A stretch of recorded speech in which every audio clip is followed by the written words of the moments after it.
जय हिंद विद्यार्थी मित्रांनो, Kalsubai GK centre या यूट्यूब चॅनलवर आपले सहर्ष स्वागत। या व्हिडिओमध्ये आपण जे आज सुप्रीम कोर्टामध्ये पेसा केस हिअरिंग आहे या केसचं आपण लाईव्ह स्टेटस चेक करणार आहोत।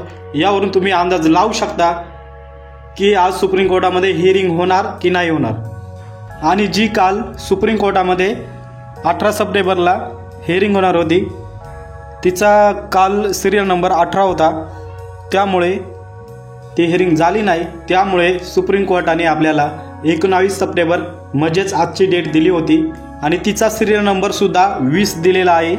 त्यामुळे सुप्रीम कोर्टामध्ये सध्या या केसचं लाईव्ह स्टेटस काय आहे हे आपण चेक करूया। आणि PESA case hearing he the chief justice J B. Pardiwala आणि जस्टिस मनोज मिश्रा या 3 जजेसच्या बेंचवर होणार आहे।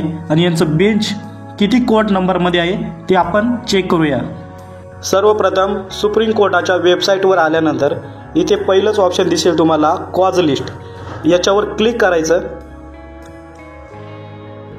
इथे पण कॉज लिस्ट ऑप्शन निवडा आणि इथे कोर्ट नंबर सर्च मारा, कारण पेसा केस हिअरिंग ही काल पण 1 नंबरच्या कोर्टमध्येच होणार होती आणि आज देखील 1 नंबरच्याच कोर्टमध्ये होणार आहे। त्यामुळे इथे 1 नंबर सिलेक्ट करायचं, इथे कॅप्चा टाईप करायचा आणि जी आपली पेसा केस आहे ही आजच्या डेटमध्ये सप्लिमेंटरी म्हणून ॲड करण्यात आलेली आहे। परंतु आधी आपण ज्या आजच्या 19 तारखेच्या मेन केस आहे ती आणि सध्या सुप्रीम कोर्टामध्ये कोणत्या केसवर हिअरिंग चालू आहे हे चेक करूया। सर्च बटनावर क्लिक केल्यानंतर तुम्ही ते चेक करू शकता, daily cause list for dated 19/9/2024 तुम्ही इथे चेक करू शकता चीफ जस्टिस कोर्ट।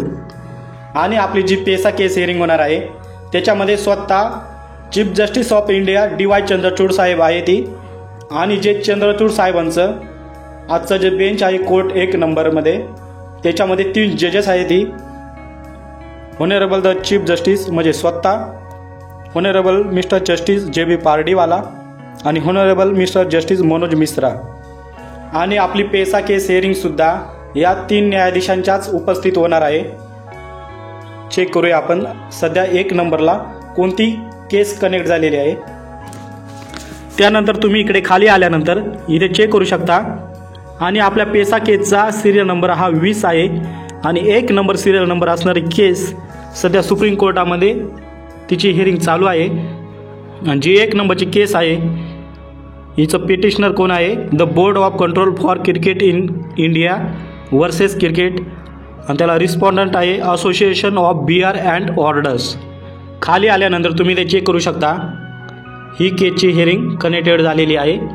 सध्या आपण कोर्ट क्रमांक 1 मध्ये मेन आणि सप्लिमेंटरी केसेस मिळून आपल्या पेसा केसचं स्टेटस काय आहे आणि आपली पेसा केसची हिअरिंग किती नंबरला आहे हे तुम्हाला मी लाईव्ह दाखवित आहे। इथे बोथ ऑप्शन सिलेक्ट करा आणि इथे कॅप्चा टाका आणि सर्च बटनावर क्लिक करा। क्लिक केल्यानंतर तुम्ही ते चेक करू शकता 19/9/2024 honourable the chief justice honourable mister justice J B. Pardiwala आणि honourable mister justice Manoj Mishra. आणि इकडे खाली आल्यानंतर तुम्हाला मी आता आपल्या पेसा केसचं स्टेटस काय आहे सध्या मी तुम्हाला दाखवत आहे। तुम्ही ते बघू शकता आज कोर्ट क्रमांक 1 मध्ये एकूण 26 केस त्यांनी लिस्टेड केलेल्या आहेत आणि आपल्या पेसा केसचा सिरियल नंबर हा 20 आहे।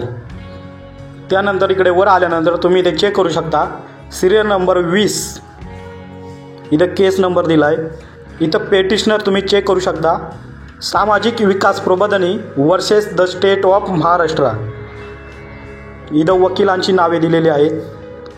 तुम्ही इथे एक ऑब्झर्वेशन चेक करू शकता, बाकीच्या केसेस या कनेक्टेड दाखवतात, इथे पण बघू शकता। त्यानंतर मी तुम्हाला खाली दाखवतो,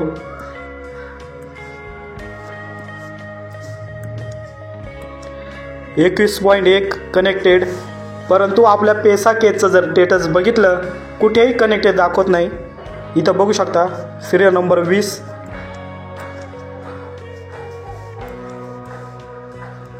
आणि इकडे खाली डायरेक्ट 21 नंबर चालू होते। यावरून तुम्ही अंदाज लावू शकता की आज जी आपली सुप्रीम कोर्टामध्ये पेसा केस हिअरिंग होणार आहे ही होईल की नाही होणार। तरी पण बी पॉझिटिव्ह, कारण काही केसेसचा हेअरिंग ड्युरेशन हा कमी असतो आणि काही केसेसचा हेअरिंग ड्युरेशन हा जास्त असतो, जसं की आपण काल एका केसबद्दल बोललो होतो. तरी पण बी पॉझिटिव्ह. आणि या सरकारला आपण धडा शिकवल्याशिवाय शांत बसणार नाहीत. आणि जेव्हा पेसा केसचा हेअरिंगसाठी सुप्रीम कोर्टामध्ये नंबर लागतो तेव्हा कोणी ना कोणी गैरहजर असते आणि जेव्हा सगळे उपस्थित असतात तेव्हा पेसा केसचा सिरियल नंबर हा लांब टाकलेला असतो.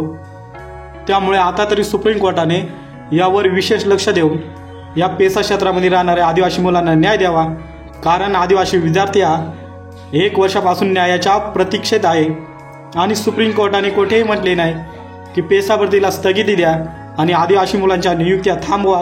तरी देखील या सरकारने जाणून बुजून पेसा भरतीला स्थगिती दिली आहे आणि आता वेळ काढूपणा करत आहे. कारण आता येणाऱ्या 10 ते 20-15 दिवसामध्ये आचारसंहिता कधी पण लागू शकते आणि एकदा आचारसंहिता लागल्यानंतर 4 ते 5 महिने काहीही होत नाही. त्यामुळे पेसा भरती आचारसंहितेच्या पूर्वी कशी होईल यासाठी सर्वांनी प्रयत्न करावे.